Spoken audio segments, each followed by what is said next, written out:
Desvendando o passado, entendendo o presente e construindo o futuro. Criado em 1992, o IPTH é uma instituição filantrópica sem fins lucrativos de apoio à saúde mental que tem como missão dedicar-se a serviço da sociedade, promovendo a expansão da consciência, a saúde física e mental e o direcionamento para uma vida de sucesso através da transmissão de conhecimentos embasados na ciência mental, na espiritualidade e em nossas técnicas psicoterapêuticas.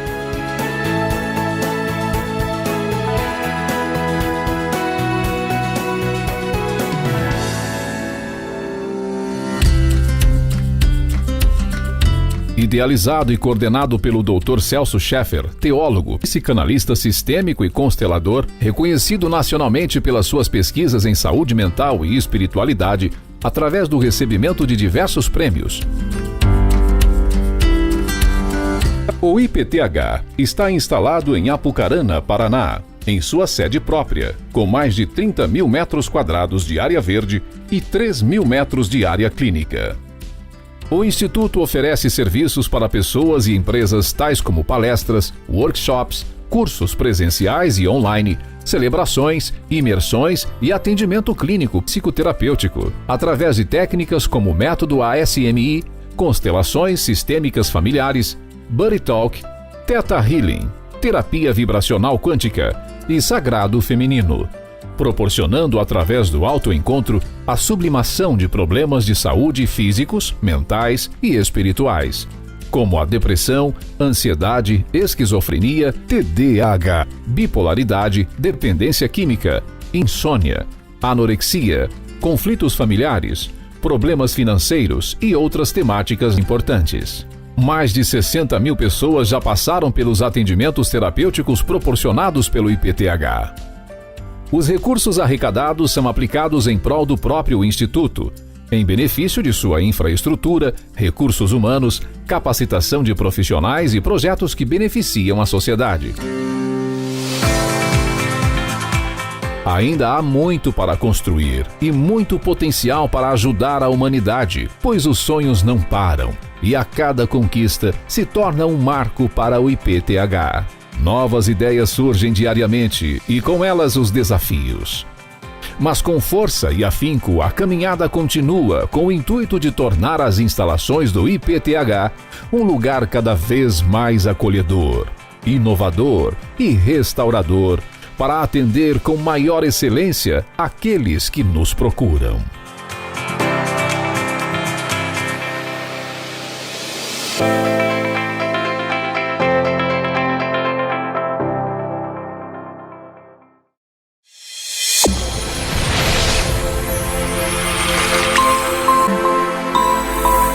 Boa noite, queridos telespectadores. Estamos trazendo para vocês mais um programa Introspectismo.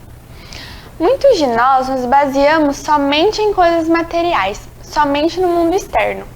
Achamos que para sermos felizes precisamos ter coisas materiais que nos satisfazem. Achamos que para os outros nos acharem interessantes, precisamos ter um carro bom, uma casa boa, enfim, nos baseamos somente no mundo externo. E esquecemos que antes do mundo externo temos o interno, que é a base da nossa vida, onde somos somente a nossa essência, não queremos ter nada material, porque o que realmente importa já está dentro de nós. E para que consigamos qualquer coisa no mundo externo, precisamos antes estar em paz e concordância com nós mesmos no nosso mundo interno, porque o externo é o reflexo do interno. Então, organize os seus valores, princípios, sua verdade, porque nós não precisamos de nada e ninguém para sermos felizes, somente de nós mesmos e da nossa essência. E a partir do momento que nosso mundo interno está em paz, consequentemente, naturalmente, o mundo externo começa a atuar da maneira certa.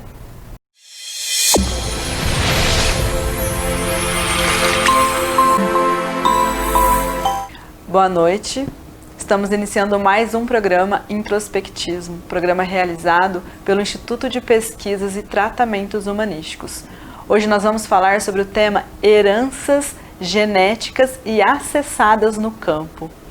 É muito importante a gente saber aqui que nós herdamos essas doenças não apenas dos pais biológicos. Às vezes, os pais adotivos também podem passar algum tipo de desequilíbrio para os filhos, pois uma vez que ele adota essa criança, ela faz parte do contexto familiar e ela começa a receber a estrutura de linguagem daquela família. E ela começa assim a desenvolver coisas a partir daquilo que ela vivencia. Por exemplo, uma mãe que tem câncer, ela casa com um marido que também tem, ou que tem na família, e aí por bem os dois decidem não ter filhos. Não vamos ter filhos porque de repente a criança vai nascer e desenvolver a doença, melhor que a gente não tenha. E aí eles decidem adotar uma criança, cujo eles não sabem nada sobre, só que a criança é órfã. E aí quando a criança chega àquele lar, depois de 1 ano, ainda bebê, ainda pequeno, ela desenvolve o câncer. Isso porque, de alguma maneira, ou o campo já escolheu uma criança com uma história parecida para resolver com aqueles pais, ou dentro daquele contexto familiar, ela se programa com a história que ela está vivenciando para poder ajudar esse espelhamento os pais a resolver o que eles têm para resolver. Estou aqui com o Dr. Celso para falar melhor sobre este tema com a gente. Boa noite. Boa noite, Mayusha. Boa noite, os telespectadores. Gratidão por estar conosco no programa Introspectismo. Quando a Mayusha fala da questão genética, né? Então, até alguns anos atrás, a ciência médica dizia que essa doença é hereditária. E realmente é hereditária. Hoje se tem um entendimento diferente.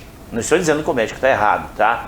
É hereditária, mas a forma da transmissão é diferente em 95% das doenças chamadas doenças genéticas. A transmissão da doença não é pelos genes, mas sim pelas memórias que estão arraigadas nos campos informacionais da família. Uma vez que o nosso DNA é um código de linguagem, então nós podemos chamar esse código de linguagem de memória.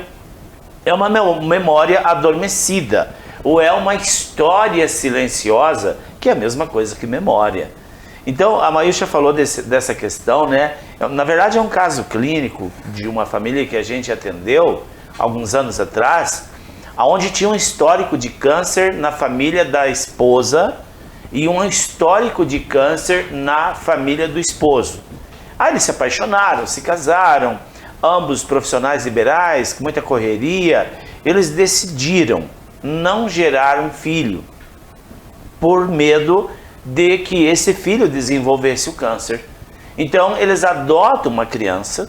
A única informação que eles tinham da criança é que a criança era órfã, mais nada. E trazem essa criança como adoção, e pouco tempo depois descobre-se que a criança desenvolveu câncer.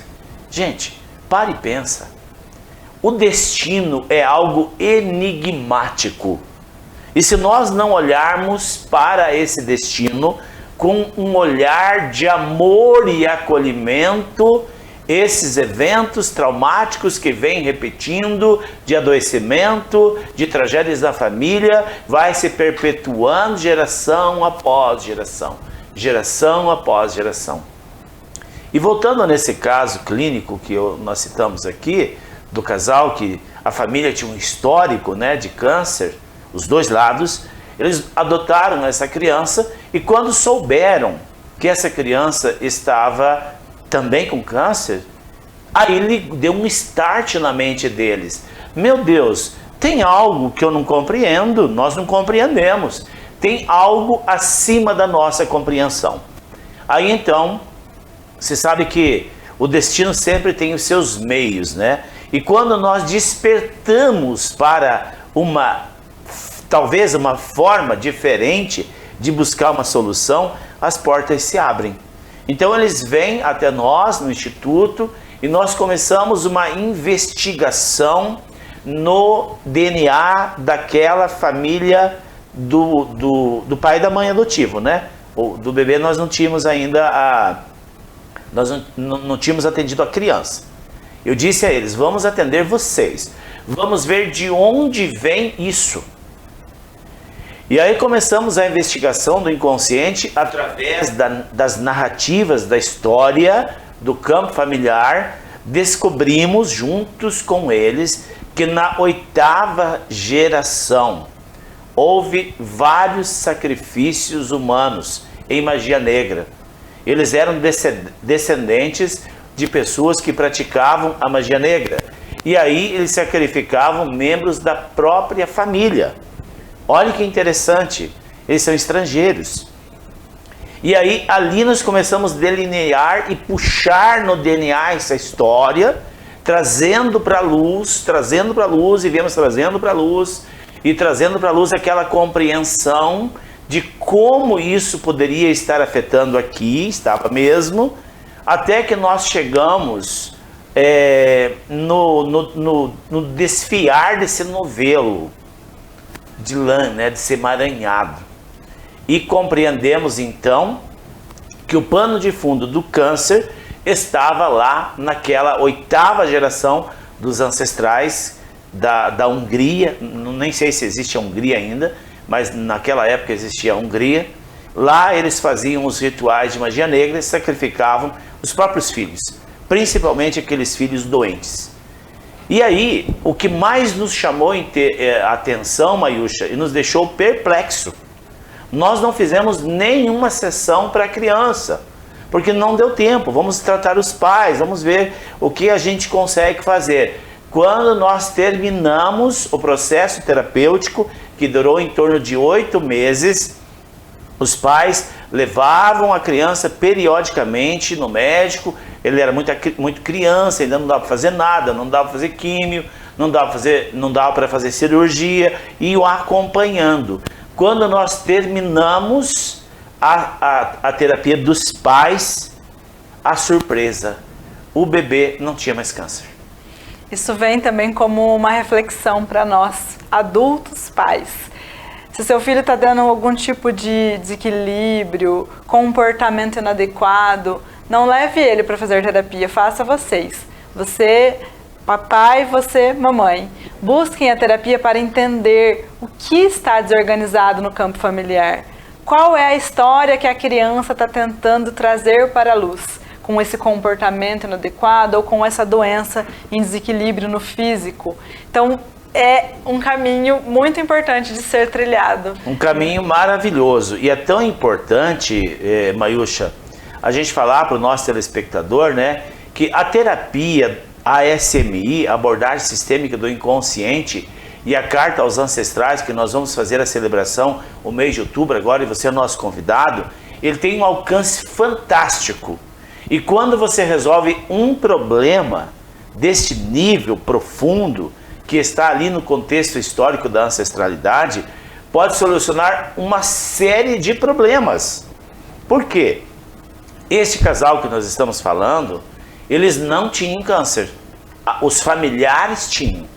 Todas as gerações tinham, irmãos tinham, irmãs tinham, os dois não. Então, mas o problema deles era financeiro. Eles, apesar de ser profissionais liberais, trabalhar muito, ter muitos sonhos, serem ousados, econômicos, não eram profanos na questão do dinheiro, não tinham nem onde morar, não tinham casa própria. Pagava aluguel, tinha uma vida boa, porque são trabalhadores. Mas descortinou de uma forma extraordinária a liberação do fluxo das finanças na vida deles. E algo muito interessante que também nos chamou a atenção é que vários irmãos, eles eram 7 irmãos. Os estrangeiros têm muitos filhos, né? Quase todos tinham problema nos olhos. Tinham miopia inexplicável. Iam no oftalmo, não tinha nada, faziam ressonância, não tinha nada, mas não conseguiam enxergar nem de óculos. E quando nós terminamos o tratamento do casal, os irmãos que tinham problema de miopia simplesmente tiveram uma surpresa. Não precisaram mais usar óculos. Porque, vejam, aonde que estava a estrutura do adoecimento? Nos registros dos códigos de linguagem do DNA. Quando abre-se a frequência do DNA, entra na frequência onde nós podemos acessar os contos que estão ali. É como se você despolarizasse. O que é uma doença? É uma polarização. Olha aqui, ó, dois fios elétricos. Encosta um no outro, adoece o destino, adoece os órgãos, adoece a vida. Quando nós entramos na frequência do DNA, despolarizam. O que acontece? Aquela ressonância que adoecia não é mais enviada. Daqui a pouco a doença entra em remissão automaticamente. Ou até mesmo o tratamento que ele estava fazendo com o remédio tem um efeito extraordinário. Nós temos muitas pessoas que tratam conosco e tratam, claro, com os médicos, com o remédio, que até então o remédio não fazia efeito. E depois de algumas sessões, parece que houve um milagre. Parece que o remédio se transformou-se num remédio milagroso. O remédio faz um efeito extraordinário e o problema desaparece, né, Mayusha? Sim, para quem está ouvindo a gente, é importante entender, então, por que quando a gente acessa essa história, né, dos ancestrais que sacrificavam as crianças, automaticamente a cura acontece? Porque é a exclusão dessas almas, desses seres da família que foram excluídos tão cedo, né? Eles acabaram de nascer e foram sacrificados. Então eles ficam no campo uma dor muito forte ressoando. E todo mundo que vem depois, mesmo os adotivos, é como se eles não sentissem que eles poderiam viver e ser felizes. Então quando a gente acessa essa história, a gente libera, honra, dá o lugar de honra para essas almas que foram sacrificadas, e aí se abre de novo a oportunidade para ter uma vida feliz, harmoniosa e tranquila naquela família. Nosso programa de hoje está chegando ao final. Eu agradeço muito que você tenha ficado com a gente até esse momento e eu te convido para estar aqui com a gente amanhã. Muito obrigada e até mais. Um grande abraço a todos e até amanhã.